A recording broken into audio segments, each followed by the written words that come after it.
G'day guys, thought I'd just run you through a few things that I like and don't like about the 2018 KTM Superduke.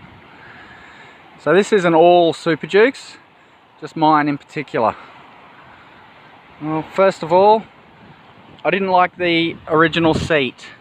Definitely get yourself a power part seat. It's much thicker, it's much more comfortable, and it's textured. It just holds you in beautifully. When you're riding along, sometimes you can't see the screen, so you have to lean forward a little bit and put your shadow in front of the screen just so you can see it. The hydraulic reservoir seems a little flimsy. I'd like to see this bracket here made out of aluminium. It's just seems very flimsy. The brake ones are fine, they don't move at all.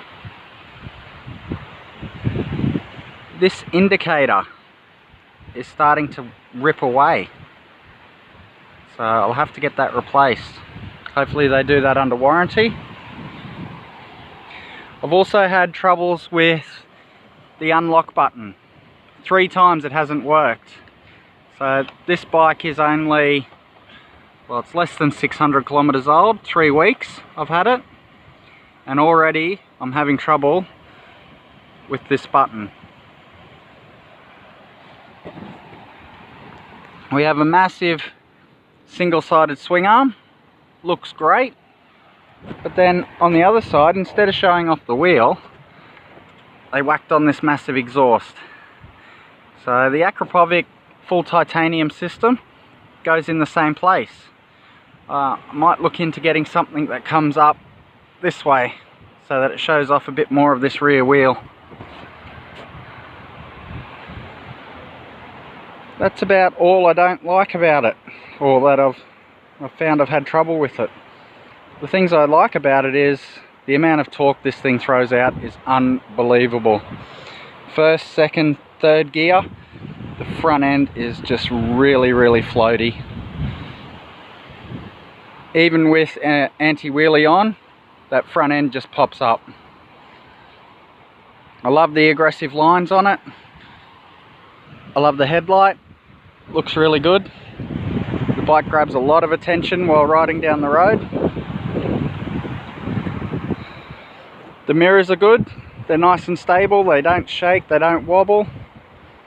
You do get a little bit of vibration through the pegs. Comes up a little bit to the bars at 2,500 to 3,500 RPM, but that's nothing to worry about really. It's just because it's a V-twin. I like how it shows off the engine, the naked style.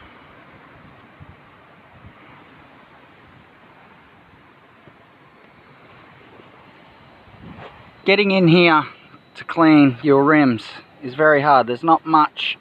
I can barely get my hand up in there to get into there to clean the rim out. Definitely get yourself a stone guard for your radiator. This one's already got chips in it, so it's already hit a couple of stones.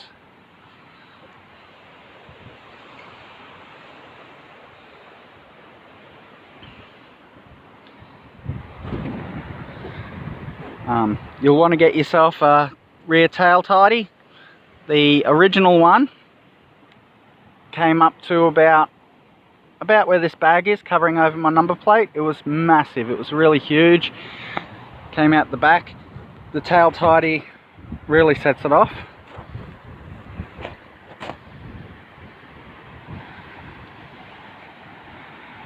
So we'll start it up and see what it sounds like in, oh yeah. When you're parked and you've just turned it on, I leave it in gear so it won't roll.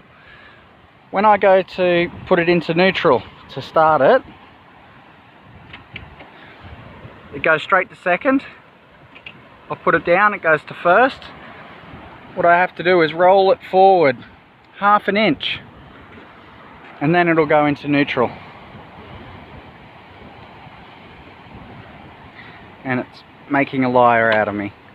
There you go. And then we can start it.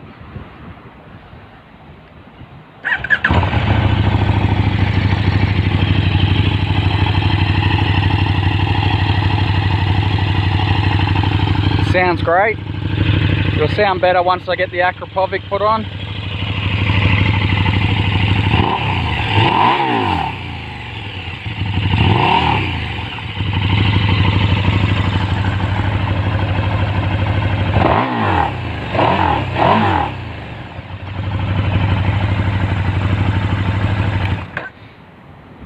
Picks up revs really quickly. I love how it's keyless.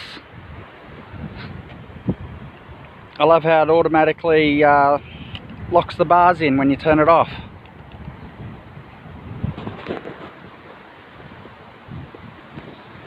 All in all, I'm pretty happy with it. It's just a couple of little things that I'd change.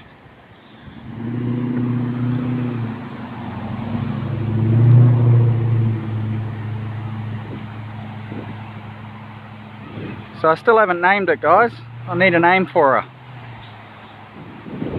If you got any name suggestions, leave it in the comments below. I'm kind of leaning towards Kiara.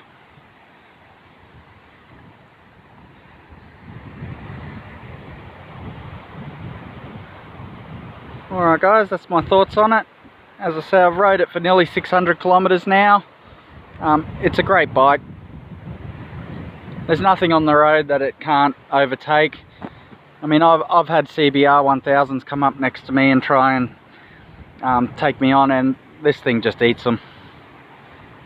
It's absolutely beautiful. If you're worried about too much power, being a 1300, it's very tame at low speeds. I mean, you don't have to use all that power all the time. It's very good for filtering through the traffic. It's not very wide at all. The seating position in it is great. You're not laid down too much, you're not sitting up too high. Although I probably would like a windscreen, because once you hit 200 kilometers plus an hour, that wind is brutal.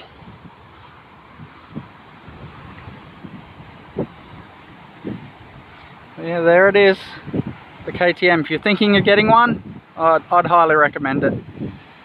They are a lot of money, but I'd recommend getting one. Well, one other thing I'm not too crazy about is, and you probably shouldn't be playing with it while you're riding down the road anyway, but getting to these buttons, they're just a little bit out of your reach. I do like where the headlight is at the back there. That's very easy to reach. The indicators, they feel positive. The buttons do feel positive. They click in nicely. It's just reaching up to change into track mode if you want to pop some wheelies or things like that as you're cruising down the road. And I would probably...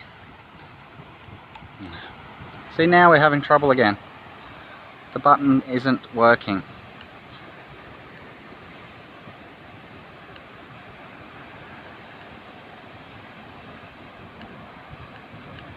There it goes. So I must have pressed that 5 times before it decided to turn on. I'll have to get them to look into that. I'm not crazy about the horn, is what I was going to say. It's not really loud enough.